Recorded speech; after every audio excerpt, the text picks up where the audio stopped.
En préalable à cette conférence fondamentale, je souhaiterais savoir à peu près de quel secteur vous êtes, puisque je vois là du publishing, du packaging et du creative group.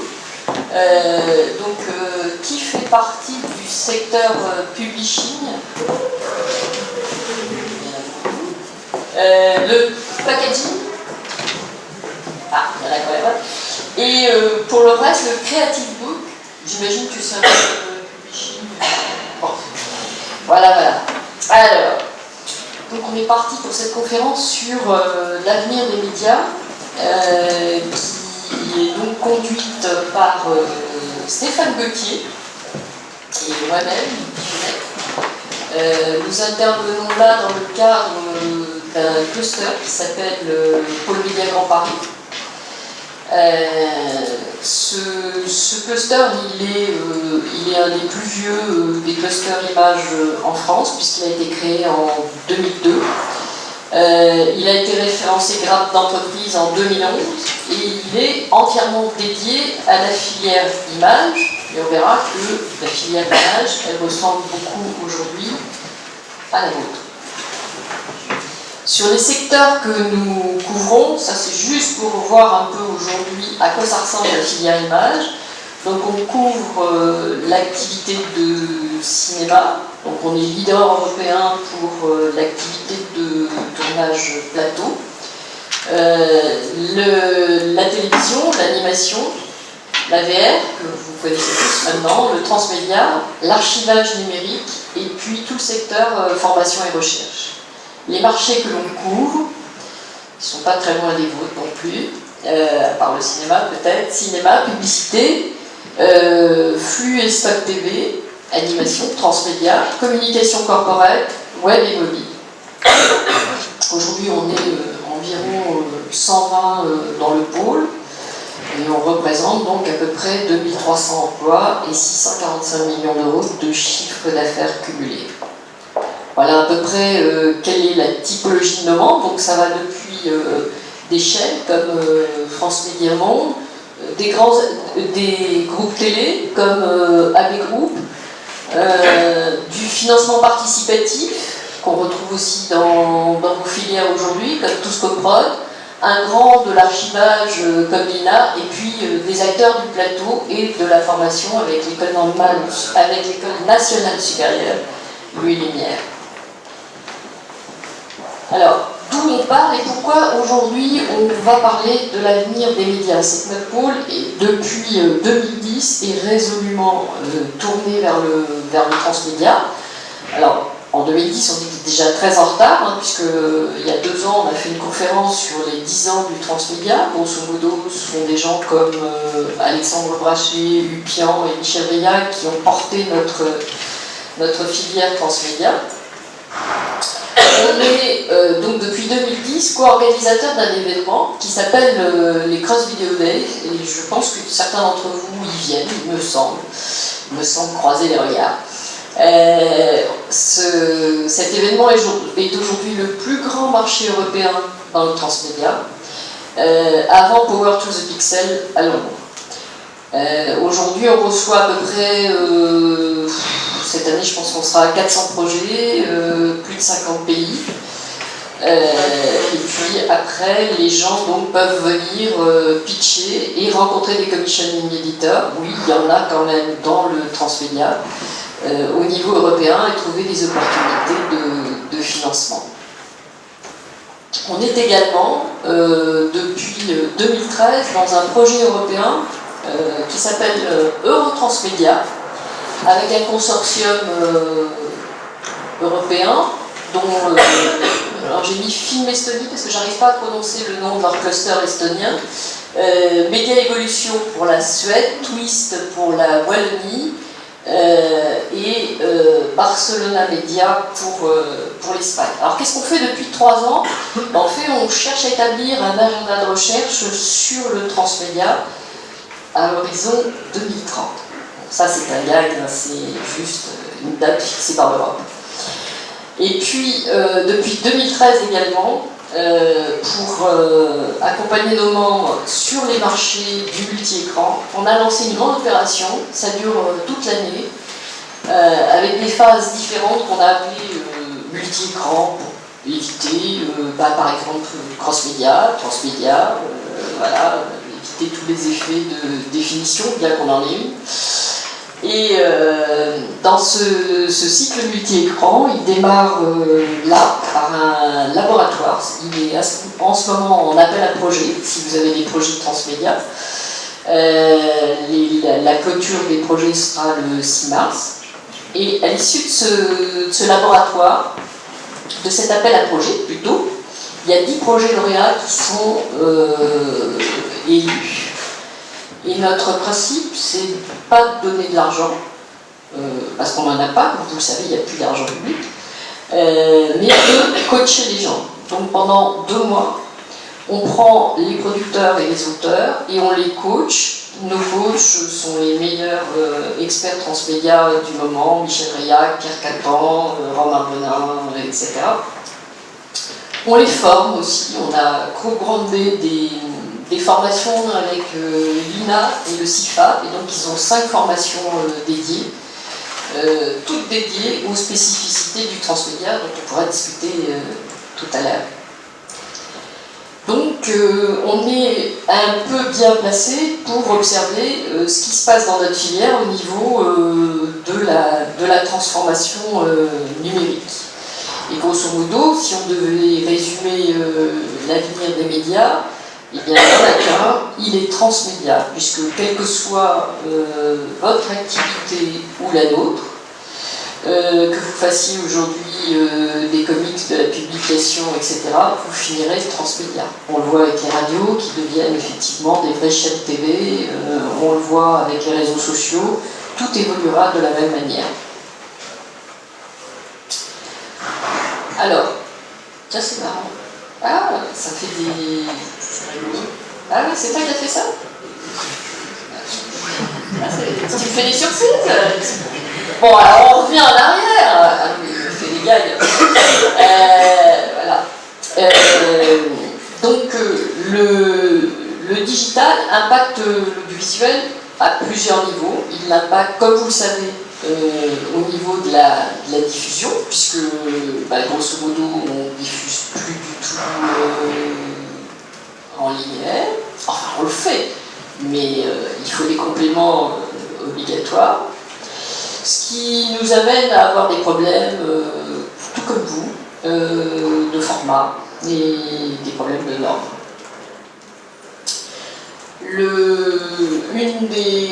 On y reviendra beaucoup plus tard parce que c'est presque le critère fondamental de l'évolution des médias, c'est les interactions avec les publics et interaction du coup entre les écrans, en respectant la grammaire de chaque écran, puisqu'il est évident qu'un long métrage sur un smartphone, ça reste quand même une œuvre difficile à supporter. Au niveau de la production, et c'est là-dessus surtout qu'on va insister, parce qu'on est dans un milieu quand même essentiellement professionnel, c'est là que ça bouge beaucoup, et en particulier au niveau des workflows, puisque développer une œuvre, et quand je dis œuvre, c'est sans O majuscule, hein, vraiment, développer un programme sur plusieurs écrans, c'est infiniment plus complexe que de faire un film ou un documentaire. Ça fait appel à une architecture de support et donc à des workflows extrêmement complexes auxquels, pour notre part, les acteurs traditionnels ne sont pas du tout préparés. Alors tout ça, ça implique de trouver des pépettes, comme d'habitude, et surtout de décrypter des business models. Alors on verra, ou on en discutera plutôt, les business models sont ceux que vous connaissez mieux, vous, puisque aujourd'hui on conjugue 2 business models, le business traditionnel, qui n'est pas, contrairement à ce qu'on pense, le business de la subvention, puisque vous savez qu'on est parfaitement vertueux avec notre CNC, etc. mais disons une partie de redistribution publique, il vaut mieux l'appeler comme ça, et puis des modèles auxquels vous êtes très aguerris, qui sont ceux de la nette économie. Donc aujourd'hui, dans une œuvre transmédia, on va trouver au niveau des financements plein de guichets, dont des guichets traditionnels, et dont aussi des guichets du net, du freemium, de la subscription, etc. Pourquoi pas du free-to-play. Voilà. Ah ouais, chaque fois ça va bien ça. D'accord.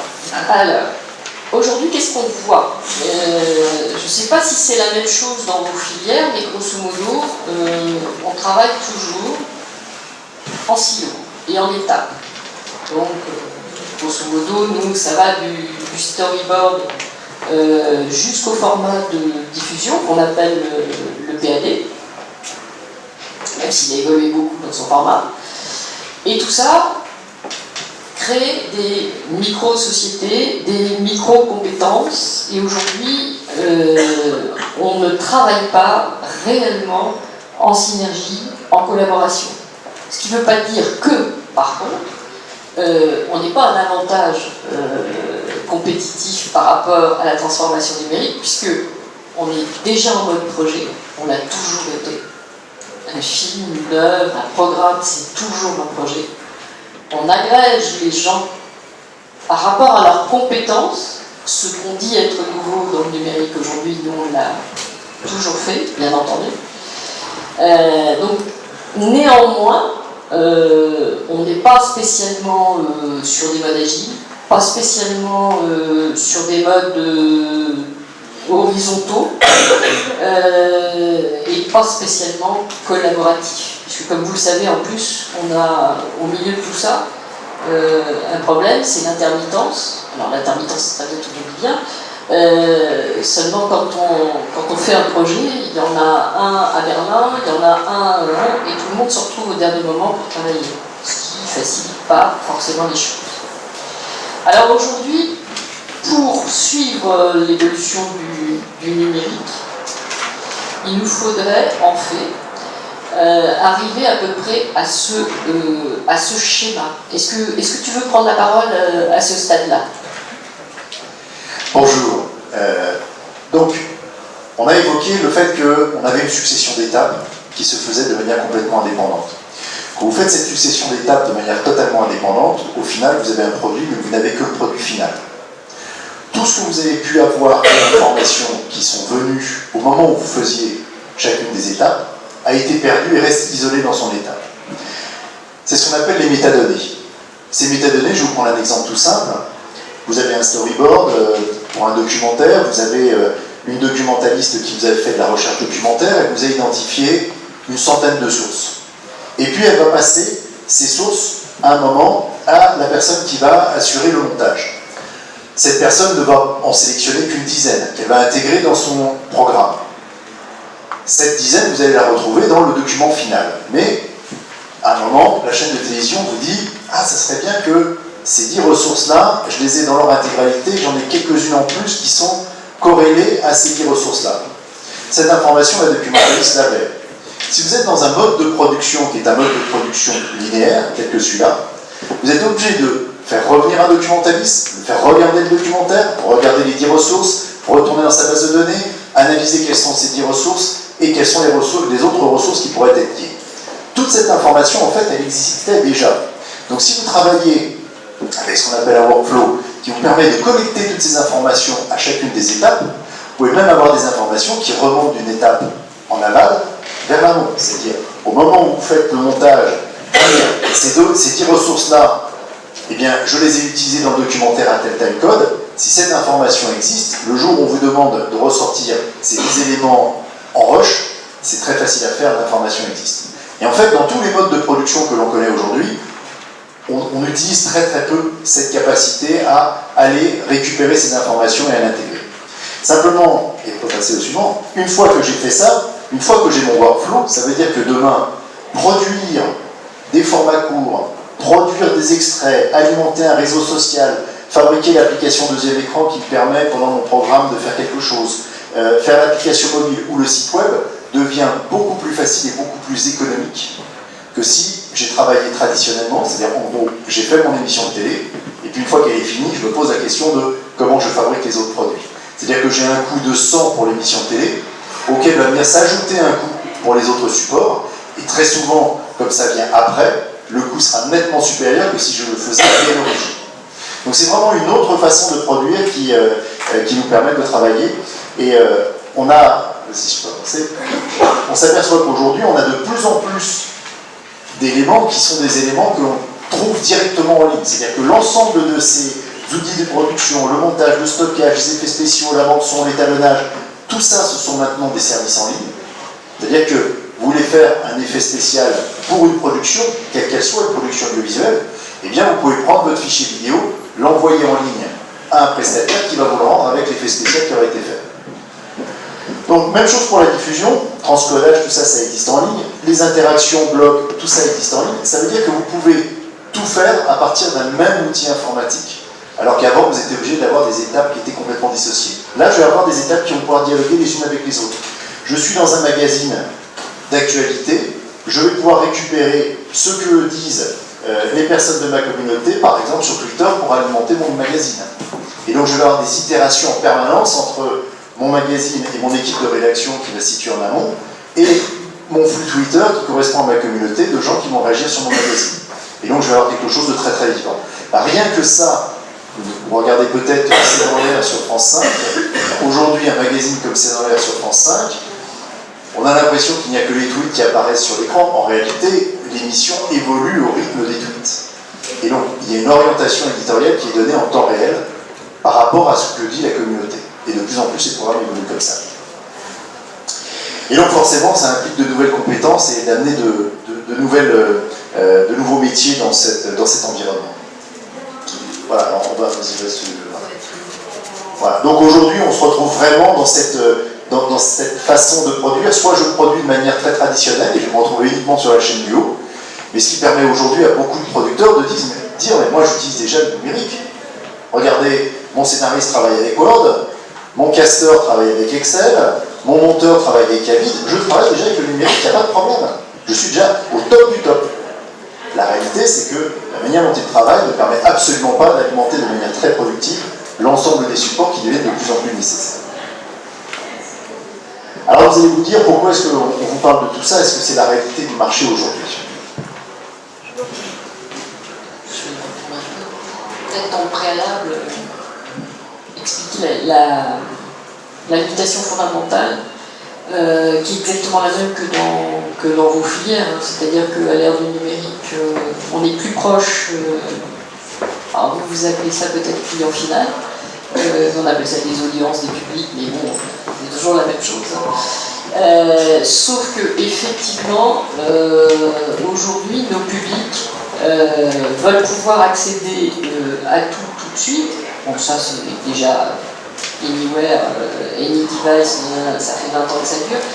Mais surtout, ils veulent personnaliser, ils veulent des contenus qui leur ressemblent, ils veulent produire parfois ou faire des légumes, donc il faut leur laisser un petit peu toujours la possibilité dans un programme soit de s'écrouler sur le sofa, soit d'être proactif.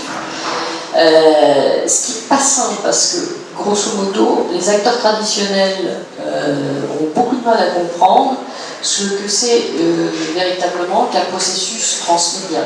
Donc, grosso modo, aujourd'hui, quand une chaîne télé demande à un documentariste ou un créateur d'émissions de flux d'avoir des interactivités sur d'autres supports, donc qui sont la tablette, le smartphone, etc., pour eux, la vraie interactivité, c'est simplement de mettre en jeu d'autres devices, d'autres supports dans le flux, ce qui est complètement erroné, et c'est pour ça que beaucoup de publics restent sur leur canapé ou désertent leur canapé, en particulier les jeunes qui ont complètement déserté les canapés et qui sont plutôt sur les réseaux sociaux. Donc il y a un vrai enjeu sur le transmédia parce que c'est réellement le transmédia qui nous permettra d'être connectés à nos publics, de répondre à leurs attentes, de leur fournir des contenus, qui nous fournissent des contenus À la limite qu'on puisse, comme le fait Pupel Labi, mettre des corpus à disposition des internautes pour qu'ils puissent jouer, recréer eux-mêmes, etc.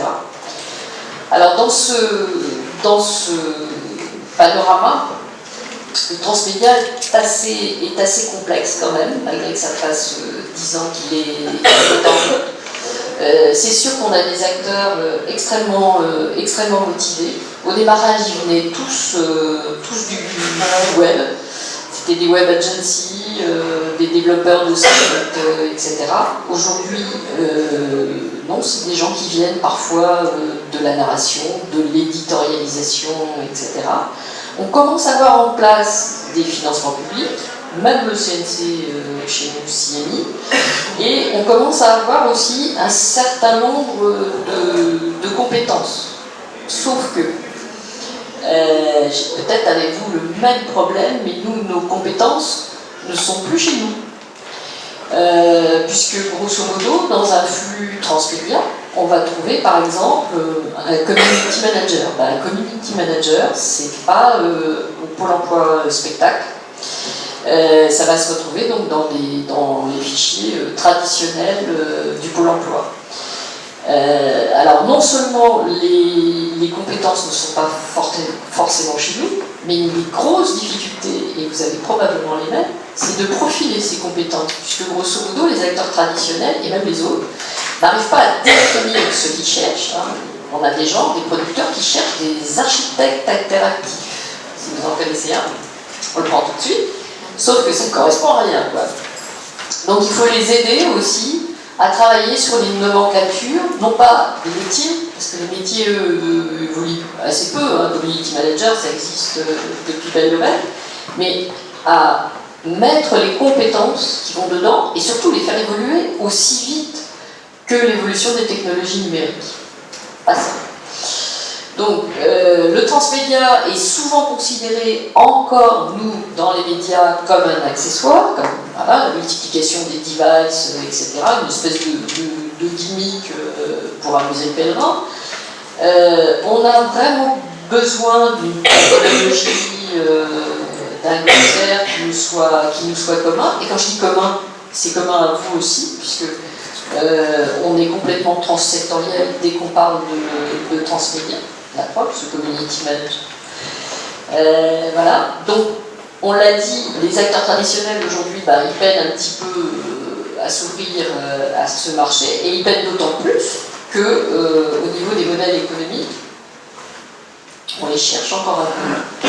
À la limite, vous les connaissez mieux que nous, puisque probablement qu'un des grands supports, même si le financement public traditionnel restera pour l'instant le guichet principal chez nous, je pense que c'est dans le contenu de marque, ou bien le brand content, ou bien dans le branding content, qu'on trouvera les modèles économiques les plus forts et les plus complémentaires à notre activité.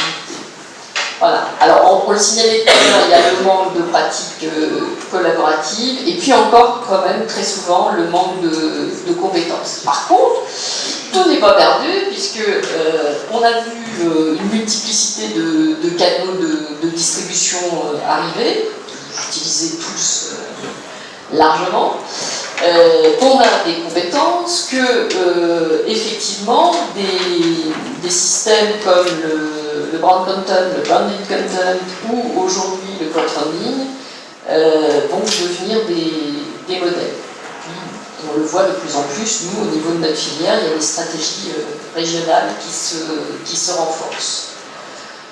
Nonobstant, on est comme les autres dans le transmédia, c'est-à-dire la fuite des cerveaux, la dissémination des efforts sans réel impact. Alors ça, c'est intéressant parce que le Canada, par exemple, qui a commencé bien plus tôt que nous, et qui a créé, il y a une quinzaine d'années, des fonds convergents, donc des fonds qui mixent déjà plusieurs secteurs, en dehors de la télévision, de l'image, etc., sont aujourd'hui à l'heure de leur bilan.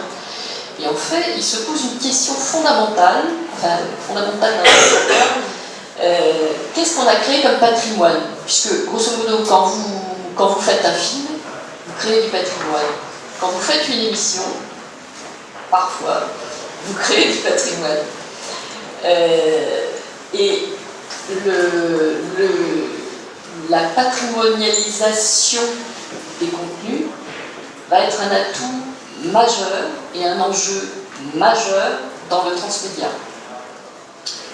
Alors, il est culturellement, ça, on sait tous, on va passer là-dessus, mais surtout, on aura besoin de tellement de contenu sur tellement de supports, réseaux sociaux, etc., qu'il va falloir vraiment aller replonger, pas forcément dans des fonds de tiroir, mais disons dans des œuvres anciennes, des programmes anciens, etc. Et on le voit aujourd'hui, c'est très bien, hein, tous ceux qui sont fans de Dorothée vont pouvoir retrouver l'intégralité du Club Dorothée, etc., remasterisé, donc vous serez tous contents.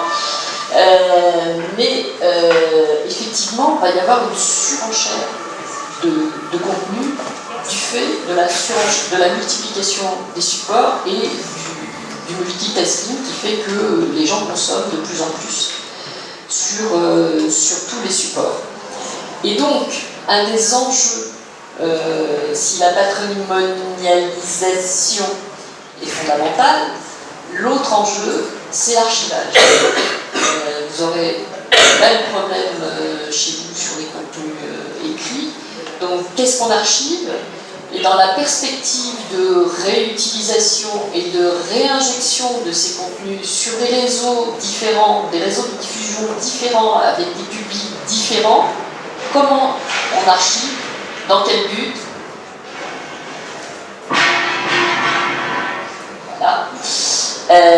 Donc l'archivage numérique et surtout l'archivage intelligent, l'asset management qualifié devient capital. Alors après, dans les menaces, bien sûr, il y a le peu de recherche et de diversification vers les financements privés.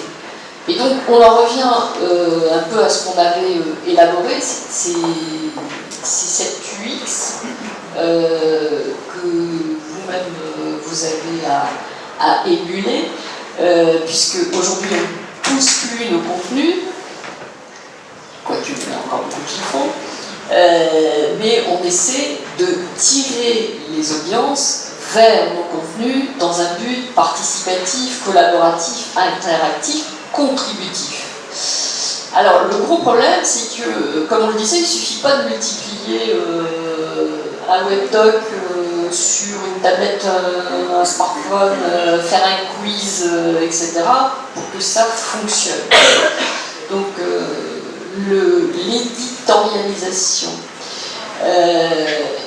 reste au cœur de notre métier, et du vôtre, pour la partie publication, est absolument fondamentale. La première question que l'on doit se poser dans le transmédia, c'est qu'est-ce qui fait que mon audience va rentrer dans mon processus?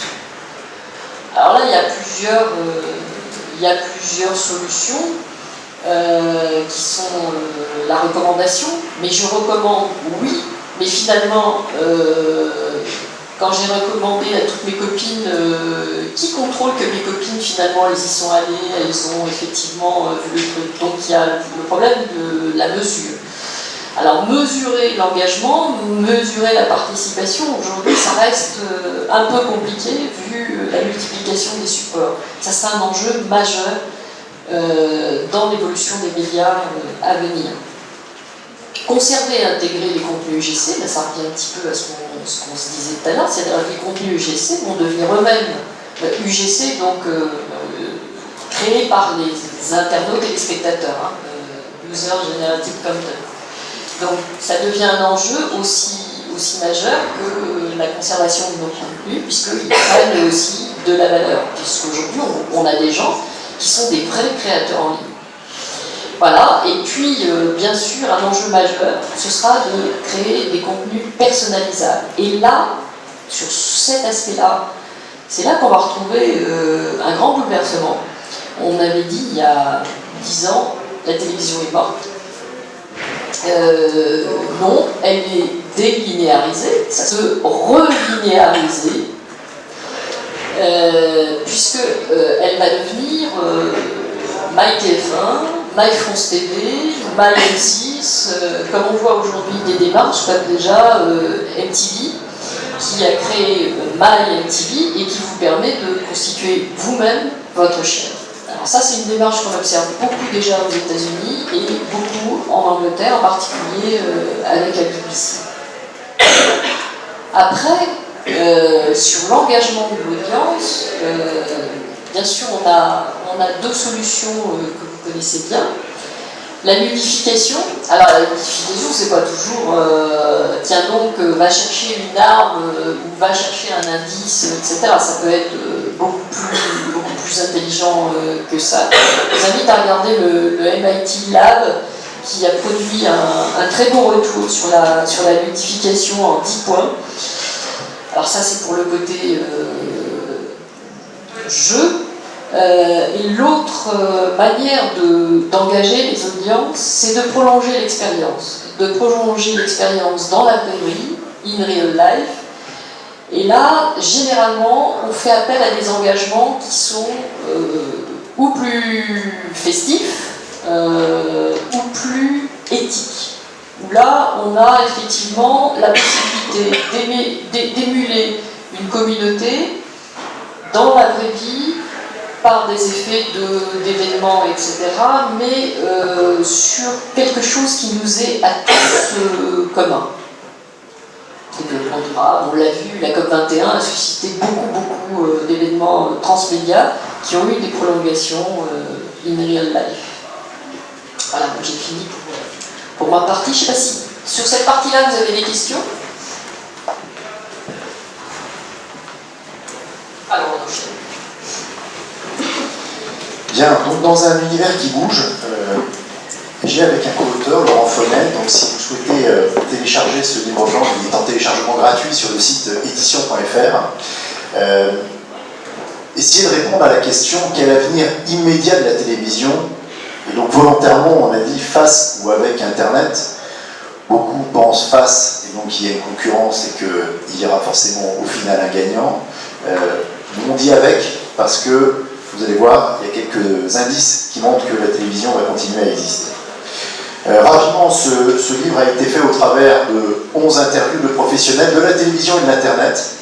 Donc on y retrouve des réalisateurs, mais des gens comme Nicolas Gaume, qui est un créateur de jeux vidéo français célèbre, qui aujourd'hui travaille chez Microsoft, Alexandre Match, qui a créé Melty, qui a une trentaine d'années, qui a levé 10 millions d'euros et qui vous explique que sur ses sites internet, il a 30% des 15-35 ans qui viennent régulièrement consulter du contenu. Voilà. Et puis en face, nous mettons Nicolas Taverneau ou des gens de télévision classique pour essayer de comprendre leur stratégie. Et l'idée, c'était vraiment de pouvoir avoir cette photographie de ce qui se passe réellement aujourd'hui. Et donc on l'a traité dedans. Alors, l'un des phénomènes que l'on ne peut pas ignorer, c'est bien celui-là.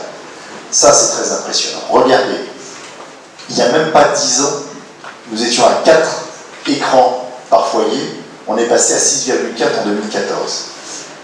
Ça va avec des vitesses phénoménales. Et là, je vous parle de foyers. Ça veut dire qu'on est sur une moyenne. La moyenne, c'est qu'il y a des foyers dans lesquels il n'y en a aucun. C'est-à-dire que faites un jour, ayez la curiosité de regarder chez vous, et vous allez vous rendre compte que, bon, effectivement, il y a la télévision. Ah bon, il y a l'ancienne télévision, puis on a pris un grand écran plat, on a gardé quand même l'ancienne télévision, peut-être ça en fait deux. Et puis, il y a les téléphones, et puis il y a la tablette, et puis il y a peut-être la console de jeu du gamin. Bah oui, on lui a acheté une petite DS3 parce que c'est sympa, et les écrans se multiplient. Et il y en a de plus en plus. Et ça va à une vitesse quasiment exponentielle. On est donc maintenant à plus de 6 écrans, et 30% des foyers sont équipés de télévision, plus ordinateur, plus mobile, plus tablette. La totale, le grand chelem, les 4. C'est ça la réalité du marché avec lequel tout le monde a affaire. Et donc, là, je ne sais pas si vous allez réussir à bien voir les chiffres, alors je vais vous les commenter, on m'a dit de ne pas je vais les commenter. Voilà. Mais donc, les écrans dans les foyers, évidemment, la télévision continue à arriver à 97,6% de taux de pénétration. C'est-à-dire qu'il y a presque 98% des foyers dans lesquels il y a un téléviseur. Vous direz, il y a bien 2% qui expliquent que jamais la télévision passera par chez eux. Enfin, il ne semble que Et donc il y a des choses qui sont intéressantes à regarder. Par exemple, vous avez 45% de la population qui a un ordinateur fixe, 53% qui ont un ordinateur portable. Et puis quand je regarde la tablette, je tombe entre guillemets à 30%. C'est-à-dire qu'il faut vraiment se méfier des effets médiatiques qui vont vous raconter quelles sont les progressions de marché, donc qu'est-ce qui se vend aujourd'hui, des effets de parc. Quand vous voulez communiquer, vous vous adressez à un parc. Vous ne vous adressez pas à un marché actif de vente. Donc on peut vous expliquer qu'aujourd'hui, c'est le boom des tablettes. La réalité, c'est que si vous mettez toute votre communication sur une superbe application pour tablette, en disant « Non mais attendez, le site internet, c'est has-been, il n'y a plus personne qui va sur internet ». Non, la réalité, c'est que tout le monde continue à consulter internet. Donc faites très attention à ces effets médiatiques. Vous avez des effets de balancier qui vont vous faire penser que, tout d'un coup, on abandonne un support pour un autre. Alors il y a un autre phénomène qui est très intéressant, voilà, c'est celui-là. Ça vous montre que malgré tout, ça va très très très vite. Ça, c'est le temps qu'il a fallu pour qu'un tiers des foyers français adoptent une technologie.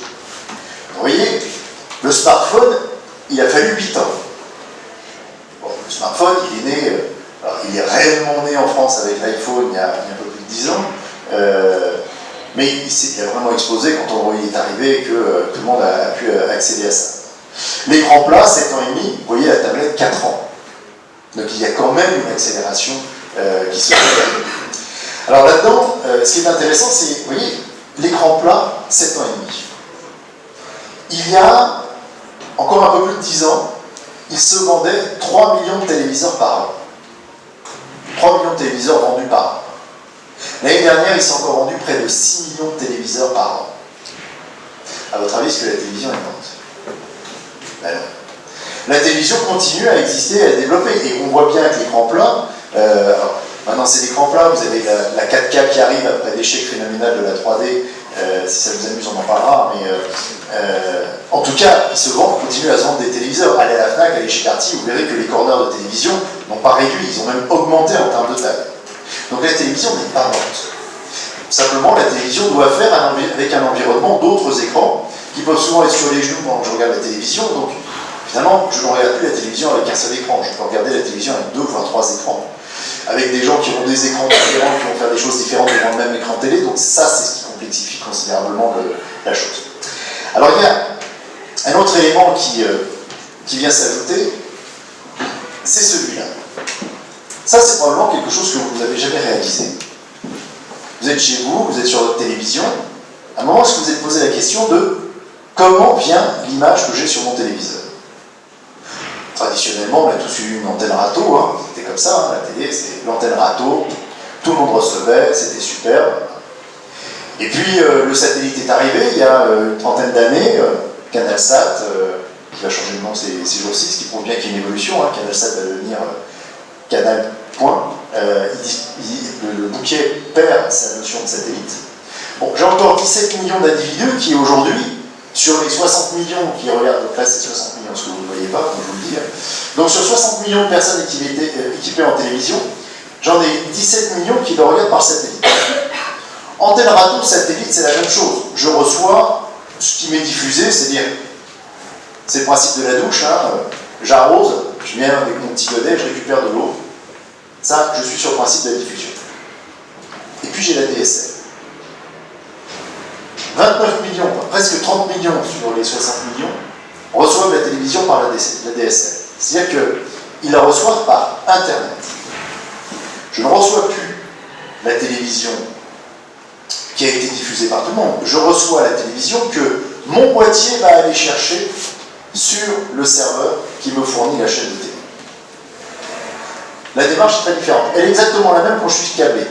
C'est-à-dire qu'aujourd'hui, j'ai près de 53% des téléviseurs qui vont chercher sur Internet le programme qu'ils reçoivent. Ça voudrait dire que si la chaîne, à un moment, se dit « Tiens, M. Gauthier, je vais lui proposer une pub un peu différente de la pub que je vais proposer à Mme Lydie Fenech. » Techniquement, aujourd'hui, je peux. Aujourd'hui, je pourrais tout à fait Parce que j'ai plus de la moitié de mon audience, sur plus de la moitié de mon audience, je pourrais communiquer de manière complètement ciblée. Techniquement, c'est totalement faisable. Oui. Vous voulez dire qu'il n'y a plus que 10 moutons qui reçoivent par antenne râteau? Non, après ça, vous avez des cumuls. Après ça, vous avez, regardez chez vous, quand vous avez chez vous, vous allez avoir un ou deux téléviseurs par antenne râteau, les autres qui reçoivent par la DSL, après ça, vous mixez. Mais vous avez les deux. C'est pour ça qu'il y a des recoupements qui se font, et tout ça, c'est évidemment au milieu de tous ceux qui ont les antennes râteau. Mais ça veut dire que quand vous voulez vous adresser, cibler quelqu'un, on pourrait tout à fait faire de la publicité programmatique, donc ce terme qui a fait tout le succès de l'Internet. La publicité programmatique, et donc dans le livre blanc, nous avons Alain Lévy, qui est un des acteurs de la programmatique sur Internet, qui dit, mais attendez, si la télévision n'est pas capable d'aller vers la programmatique, nous, la programmatique, on va être capable d'aspirer le marché de la télévision, de l'ubériser, je voudrais le terme à la mode, et donc parce qu'on arrive à prouver aux annonceurs que finalement 1 euro mis en publicité sur Internet est plus rentable qu'1 euro mis sur la pub télé. Et que, assez rapidement, on va être capable de prouver que quand vous avez inventé un nouveau produit de grande consommation, un nouveau yaourt avec un bifidus révolutionnaire, eh bien vous pouvez le vendre aussi bien, voire mieux, en mettant 100% de votre budget sur Internet qu'en mettant 100% de budget sur la télévision. Voire même que vous pouvez complètement vous passer du budget télé. Rien qu'Internet vous permettrait de faire de la communication d'image. Et l'arrivée de la vidéo sur Internet renforce évidemment ça. Vous voyez de plus en plus de pubs vidéo quand vous surfez sur Internet. Donc il y a un vrai enjeu pour la télévision, et là le basculement, on voit bien qu'il est en train de se faire, c'est que si techniquement tout ça est faisable, légalement c'est totalement interdit. C'est-à-dire qu'aujourd'hui les chaînes de télévision sont encadrées par un décret, qui s'appelle le décret de 92, qui définit, donc 92 pour mémoire, 3 ans avant qu'Internet n'arrive en France. Donc ce décret définit ce que les chaînes de télévision ont le droit de faire. Et aujourd'hui, une chaîne de télévision a l'obligation légale de diffuser la même publicité partout sur le territoire. Ce qui veut dire qu'aujourd'hui, si j'étais très méchant avec nos amis taxis, ce serait comme d'obliger les taxis forcément à sentir mauvais, à écouter RMC et à être mal aimable. Mais la loi oblige la télévision à écouter RMC, je caricature à peine. C'est-à-dire qu'aujourd'hui, la télévision n'a absolument pas les mêmes possibilités qu'Internet. Donc autant vous dire que cette année est une année charnière. Pourquoi? Parce que 2016, le marché de la pub Internet dépasse le marché de la pub télé en France. C'est déjà le cas depuis 5 ans en Grande-Bretagne. Et cette année, il y a un basculement qui se fait. Donc là, il va falloir que les chaînes de télé réagissent. Fabrice Mollier nous dit, nous on a réagi en créant moins de data, c'est-à-dire en essayant de sortir de la ménagère de moins de 50 ans et en croisant ça avec Kantar Media et en essayant de faire des profils de consommateurs. Oui, je veux bien. Mais quand j'achète un message publicitaire sur TF1 qui s'adresse qu'aux femmes, eh bien j'achète 50% de mon audience qui ne me sert à rien. Parce que mon message va toucher 50% d'hommes. Je m'en fiche de ces 50% d'hommes. Monsieur TF1, permettez-moi de ne toucher que les 50% de femmes. Je suis même prêt à vous les payer, allez, 20% plus cher. Et vous vous débrouillez, les 50% d'hommes, vous trouverez bien quelqu'un qui les vend. Et là, vous avez Renault qui fait, ouais, j'ai une super voiture à vendre. Moi, je veux bien vous les payer 60% plus cher. Donc j'avais 50 et 50, 100. Là, je vends 60 et 60, 120. Dans le même espace publicitaire, limité, 12 minutes par heure quand je suis une chaîne commerciale, 8 minutes par heure quand je suis une chaîne publique, eh bien je peux faire passer la valeur de 100 à 120. Et comme de toute manière, je ne peux pas aller au-delà de mes 8 minutes ou de mes 12 minutes, je n'ai pas d'autre choix, sinon je vais mourir. Parce que je ne vais pas réussir à valoriser mieux mes 12 ou 8 minutes. Pire, de toute manière, mes annonceurs vont dire, tu t'égares tes 8 minutes ou tes 12 minutes. Moi, je vais sur Internet, c'est beaucoup plus rentable. C'est là où le basculement de la télévision est en train de se faire. Il se passe maintenant. Voilà, alors, ça se retrouve dans les comportements. Donc, vous voyez, je vous disais, faites attention aux idées reçues. Ça, c'est le nombre de personnes de 15 ans et plus ayant regardé un programme TV en live ou en replay sur un autre écran dans une journée. Regardez ce qui arrive en tête. Largement en tête. L'ordinateur. Si vous travaillez dans la communication, si on vient vous dire « Non, mais c'est obsolète », laisse tomber l'ordinateur, maintenant c'est la tablette, c'est plus fun, ou c'est le mobile. Ah ouais, génial, le mobile, super. Pour regarder la vidéo, super. On ne regarde pas de la vidéo sur le mobile, enfin en tout cas, on ne regarde pas du replay. Alors, là, vous allez avoir beaucoup de mal à voir, donc je vais passer, je vais zapper, c'est pas grave, c'était... Ça, c'est un chiffre, ça, c'est quelque chose qui est intéressant, c'est pour corroborer le fait que la télévision ne va pas si mal que ça. Ça, c'est des chiffres qui viennent de Médiamétrie, c'est 1 an de télé. Voilà, là, je suis en septembre 2015, là, je suis en septembre 2014. Plus personne ne regarde la télé. Plus personne ne regarde la télé. Alors, je sais pas, on va se prendre par exemple les 4-14 ans. Alors, ils consommaient 1h43, ils consomment 1h46. Effondrement total du marché. Et je peux prendre toutes les colonnes. On continue à regarder la télé. La seule chose, c'est que on fait autre chose pendant qu'on regarde la télé. Mais ça, c'est tout nouveau. C'est né exclusivement avec les tablettes et les smartphones. Où, il y a 10 ans, 20 ans, vous étiez assis devant votre télévision, la lumière éteinte, la bouche un petit peu ouverte, la télécommande pas très loin. Vous ne regardiez la télévision que comme ça. Puis, le smartphone et la tablette est arrivé, et là, vous avez dit, il y a peut-être un autre monde, un autre paradigme. Ben non. De tout temps, on a mangé devant la télé, discuté avec ses copains, téléphoné. La seule chose, c'est que les outils d'interactivité, le téléphone, la tablette, permettent de faciliter des choses qui se faisaient peut-être de manière moins systématique avant. Mais je peux vous dire, j'ai la chance d'être marié depuis près de 30 ans avec ma femme. Ça fait 30 ans qu'elle est désespérée de voir que quand j'appelle mon frère, il y a un moment, il me dit, t'es sur quelle chaîne? Et on est au téléphone en train de commenter le programme qu'on regarde tous les deux. Ça s'appelle de la social TV. Alors je suis peut-être précurseur, mais ça fait 30 ans que je fais de la social TV avec mon frère. Aujourd'hui, les filles me disent, bah, envoyez-vous des trucs sur Twitter et arrêtez de vous appeler. Je veux bien faire la social TV, mais j'aime bien faire du social aussi et savoir ce que mon frère a fait dans la journée et comment on va s'être. Voilà, donc, ce que Twitter a fait, c'est que Twitter a fait que ça s'est évidemment beaucoup développé et c'est beaucoup plus facile. Mais regardez, quasiment toutes les innovations, tout ce qui est devenu des succès phénoménaux, sont ni plus ni moins que la facilitation de choses que l'on faisait avant. 80%, je crois, 70 ou 80% du trafic d'Internet, c'est YouTube. C'est quoi YouTube, si ce n'est pouvoir faire simplement ce qu'on s'embêtait, pour ne pas être plus vulgaire, à faire quand on allait au mariage d'amis. Filmer il y a 30 ans le mariage des copains pour laisser une trace, c'était l'horreur. Il fallait un pote qui se sacrifie pour faire ça, qui devait faire la vidéo, s'il était bon, il faisait un montage, il fallait dupliquer les cassettes, les envoyer aux copains. Vous imaginez? Aujourd'hui, ça s'appelle YouTube. Je prends mon téléphone, je dégaine, je filme, j'envoie ça sur YouTube, je télécharge, j'informe mes amis. L'usage est le même. La technologie a simplement rendu l'usage plus rapide, plus facile, plus démocratique. Mais l'usage est le même.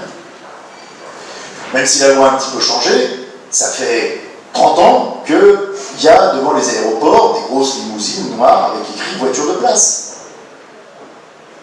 Louer une voiture pour ses déplacements privés avec un chauffeur, ça existe quasiment depuis aussi longtemps que le taxi.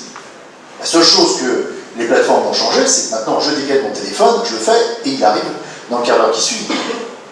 Mais l'usage existe depuis bien longtemps. Donc souvent, ce qu'on appelle les innovations d'usage, c'est plutôt de la démocratisation de l'usage. Mais l'usage existe déjà. Donc en termes de communication, ça va être la même chose. Voilà, tout ça, ça c'est quelques chiffres pour vous montrer qu'entre 2003 et 2013, parce que là je vous ai mis une année, vous pouvez me dire oui, M. Gauthier, l'année de 2014, 2015, 2014-2015 elle est particulière. Non, regardez là on est sur 10 ans, l'évolution de la consommation télé. Elle a même un tout petit peu cru. Donc si on vous dit abandonner la télé, ça ne sert plus à rien, non, on peut encore communiquer sur la télévision, ça marche très très bien. En tout cas, elle est très très regardée. Alors ce qui est intéressant, c'est de regarder maintenant comment la vidéo se consomme aussi sur Internet. C'est-à-dire que le paradoxe, c'est que il est consommé de plus en plus de vidéos sur Internet, mais comme je viens de vous le démontrer, en plus de la vidéo que l'on consomme sur la télé. Donc finalement, évidemment YouTube, je vous disais, c'est le numéro 1 mondial, c'est fabuleux, hein. 20 millions de visiteurs, donc ça c'est les chiffres en France, hein, 20 millions de visiteurs par mois, 1,1 milliard de vidéos vues par mois. Donc la consommation d'images animées de vidéos, elle explose, c'est assez considérable. Et on voit assez vite que les grands acteurs France Télévisions, vous voyez, ils sont quand même très très loin. France Télévisions, qui apparaît dans ce classement en 4e, on est à 17 millions de vues par rapport à YouTube, même par rapport à Facebook. Et Facebook vient juste d'arriver sur le marché. Et puis on regarde avec un petit peu plus d'attention. Ah, attends, il y avait une petite animation, ah, c'est dommage. Bon, voilà. Je vais rester dessus. Juste, j'ai fait un petit calcul. Vous voyez là, vous avez le nombre d'heures. 35 millions d'heures, enfin 36 millions d'heures sur YouTube, 23 millions d'heures sur Facebook, et ainsi de suite.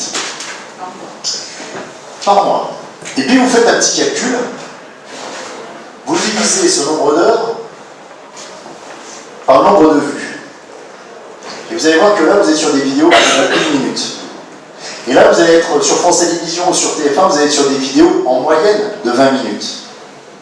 C'est pas le même mode de consommation. Pas du tout. Et du coup, ça met en éclairage ce que dit Fabrice Mollier de TF1 dans le livre blanc, dans l'interview. Il dit finalement en programmatique, sur la VOD de TF1, on s'est rendu compte qu'on vendait plus cher qu'en pub traditionnelle.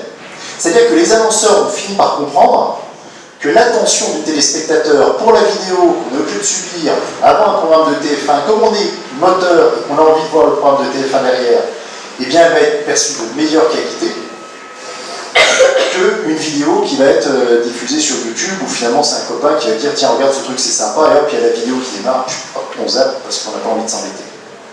Donc l'aspect attention est très très important et c'est assez croustillant de voir, vous voyez, quand je regarde Facebook, Facebook a beaucoup moins de vidéos vues pour un nombre d'heures, donc là on est plutôt aux alentours de 5-6 minutes. C'est tout l'effet recommandation. Là, je vais voir une vidéo qu'un copain, que quelqu'un que je connais, a mis sur sa page. Donc ça veut dire que ça vaut peut-être le coup. Donc je suis un petit peu plus motivé et je vais regarder des choses qui durent un petit peu plus longtemps. Mais si vous vous amusez à diviser par le nombre d'heures, vous verrez que où est la vidéo gadget de la vidéo où la motivation du téléspectateur pour regarder est très très forte. Et ça se retrouve dans les chiffres publicitaires. Alors ça, cette slide-là, elle est fabuleuse parce qu'elle va me permettre de vous parler de l'effet Uber sur la télévision. Là, vous avez les chiffres entre 2009, 2011 et 2013 du marché publicitaire global. Donc ça, c'est le marché pub français global. Donc vous voyez qu'en 2009, la télévision représente 31% de ce marché, d'ailleurs 31% en 2011, 31% en 2013. C'est génial, tout va bien pour la télé.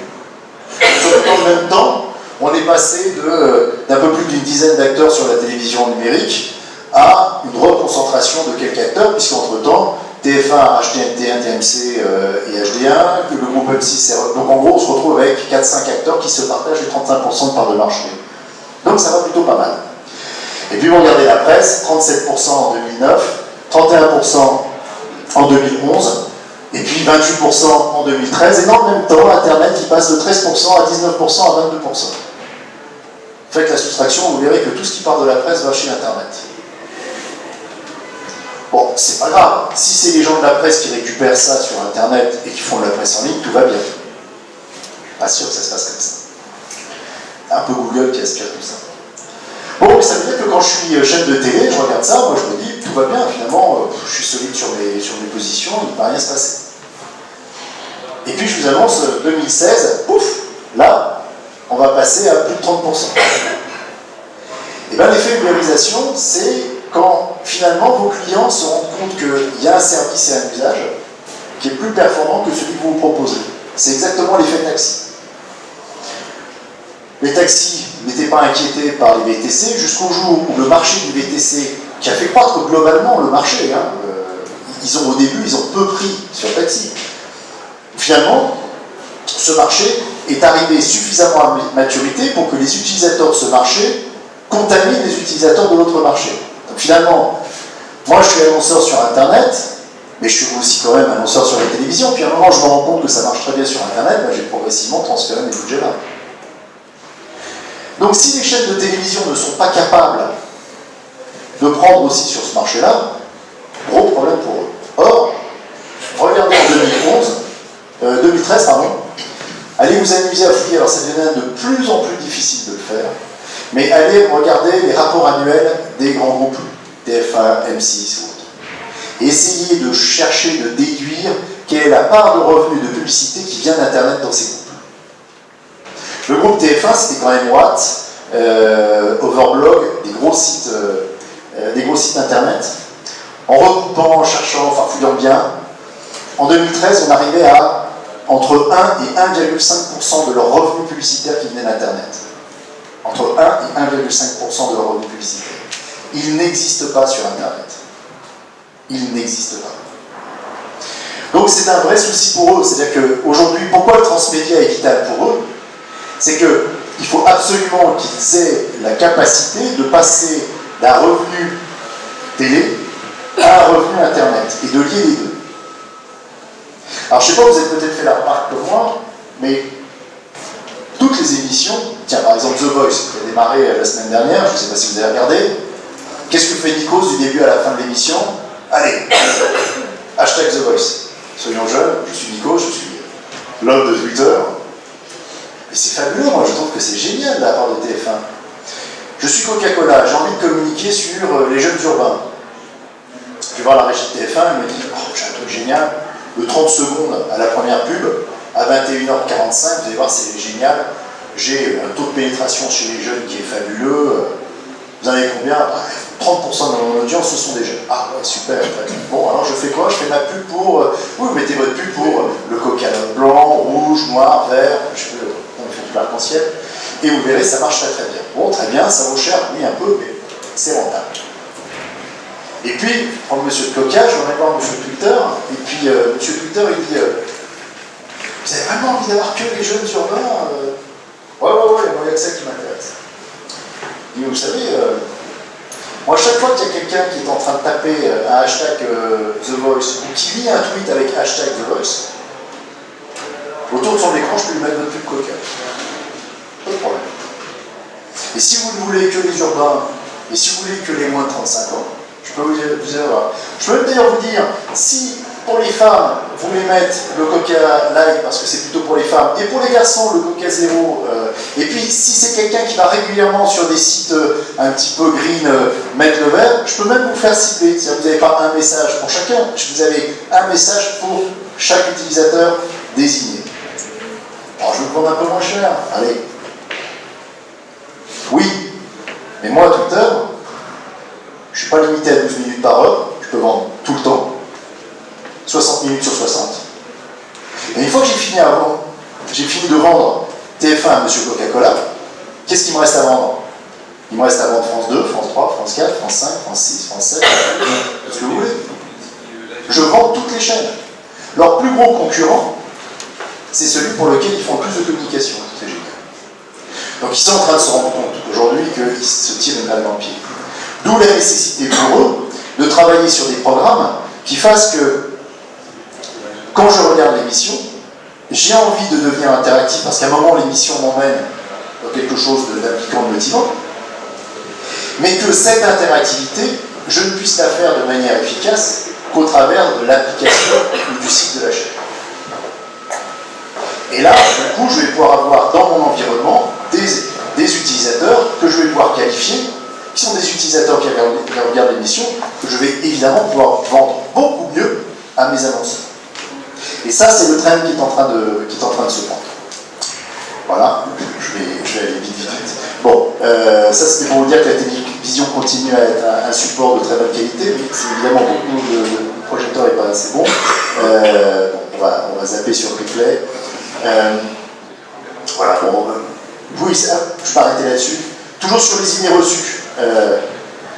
Quand je regarde la consommation, alors moi je vais regarder ici, comme ça je vais... Voilà. Ici j'ai la tablette, vous apercevez que la tablette, on vous dit c'est le produit nomade, grand écran, à plus de 93%, il ne sort pas du domicile. C'est-à-dire que la tablette n'est pas un produit nomade, c'est un produit qui bouge dans la maison, mais ce n'est pas un produit qui sort de la maison. On regarde la tablette, oui, ou on voyage, mais ça voyage très peu. C'est pas ce que je regarde dans le bus quand je vais au bureau le matin ou autre. Alors que le téléphone, vous voyez, il est beaucoup plus consommé. Or, Donc en termes d'usage, si vous voulez communiquer avec des cibles, comme si vous voulez communiquer en mouvement. Si par exemple vous voulez faire de la génération de trafic, prendre quelqu'un qui regarde la télé, lui donner envie par un couponing ou autre d'aller dans la boutique, pour ensuite lui faire une réduction et l'amener dans la boutique, faites le couponing sur le téléphone plutôt que sur la tablette, parce qu'une fois que le coupon sera sur la tablette, la personne sera bien embêtée. Bon, l'avenir de la télévision, bon, tout ça évidemment est beaucoup trop petit. Le multitasking, voilà, 80% des gens disposant d'un téléphone ou d'une tablette disent surfer sur leur téléphone ou sur leur tablette pendant qu'ils regardent la télévision de manière régulière. Donc aujourd'hui, alors, après ça, je donnais un peu un certain nombre de raisons, mais le fact-checking, vous savez, le truc classique, elle a quel âge cette actrice? Ou il a quel âge ce gars? Bon, voilà, ça, évidemment, ça se fait, ce sont des usages qui se généralisent énormément. En termes de consommation, évidemment, on est sur les jeunes générations qui le font le plus, mais ça, il ne faut pas l'ignorer. Parce que ça, c'est un chiffre qui est un peu tronqué. Quand vous voyez 44% des soixantenaires qui consomment le deuxième écran pendant qu'ils regardent le premier, vous avez une donnée qui n'existe pas, qui est celle de la profondeur. C'est-à-dire, oui, je n'ai que 44% de cette cible qui fait du multitasking, mais ils peuvent le faire beaucoup plus souvent que les autres, parce qu'ils sont beaucoup plus longtemps devant la télé. Donc s'adresser à une cible senior avec du multi-écran, oui, c'est très pertinent. Ils ont le temps, ils sont disponibles, vous faites ça l'après-midi, ils sont totalement réceptifs, ils sont très consommateurs. On se rend bien compte que l'arrivée de l'ordinateur et la tablette a beaucoup plus facilité à l'arrivée de l'ordinateur dans le foyer senior, parce qu'il permet de créer une passerelle entre ces générations de seniors et les petits-enfants. Pour prendre mon exemple personnel, maman, 80 ans, Skype avec ses copines qui sont aux quatre coins de la Terre, ça marche très bien. Et je peux dire qu'il y a 10 ans encore, elle me disait jamais de ma vie je toucherai un truc comme ça.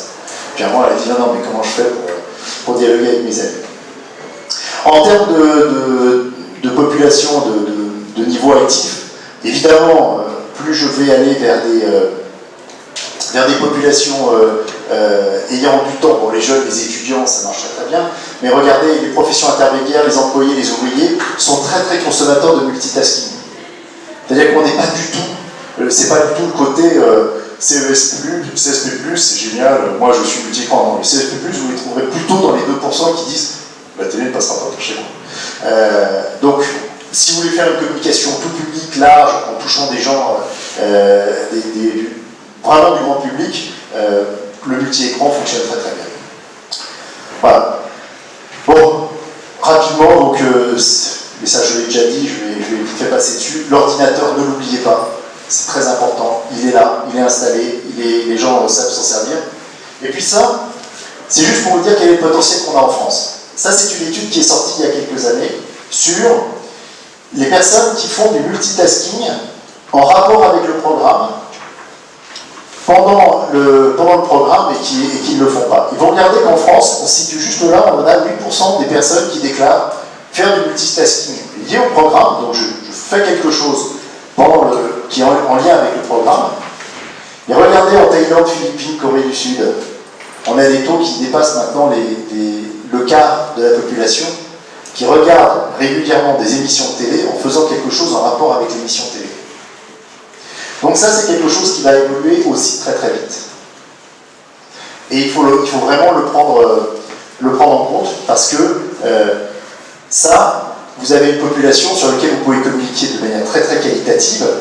En télévision, je fais une communication d'image, une communication de masse. Dès que je ramène la personne sur un deuxième écran, je vais pouvoir avoir une communication beaucoup plus pointue, beaucoup plus précise. C'est-à-dire, la puissance de la télévision avec la performance d'Internet, c'est ce dont rêve tout annonceur. La télévision, aujourd'hui, l'ensemble de télévision deuxième écran, vraiment permet cela. La seule condition pour arriver à cela, c'est que votre téléspectateur ait entre les mains un deuxième écran. À quelles conditions il aura un deuxième écran lié à ce qu'il est en train de regarder? Tout dépendra du programme qu'il reçoit et de ce que le programme lui proposera de faire. Si le programme est transmédia, vous aurez de plus en plus de personnes qui auront un deuxième écran connecté à la chaîne. Si le programme n'est pas transmédia, vous aurez de plus en plus de gens qui sont de toute manière deuxième écran, mais qui seront ailleurs du périmètre d'influence de la chaîne. Donc voilà, l'enjeu des programmes transmédia transmédia pour les chaînes est quand même énorme. C'est pour eux une capacité, d'une part, de prendre des parts de marché sur Internet, et d'autre part, de pouvoir développer une activité commerciale très très puissante en couplant télévision et deuxième écran. Merci pour votre attention. On est à votre disposition pour répondre à vos questions maintenant si vous en avez. En tout cas, j'espère que vous aurez une autre vision de ce qu'est l'évolution de la télévision et des médias.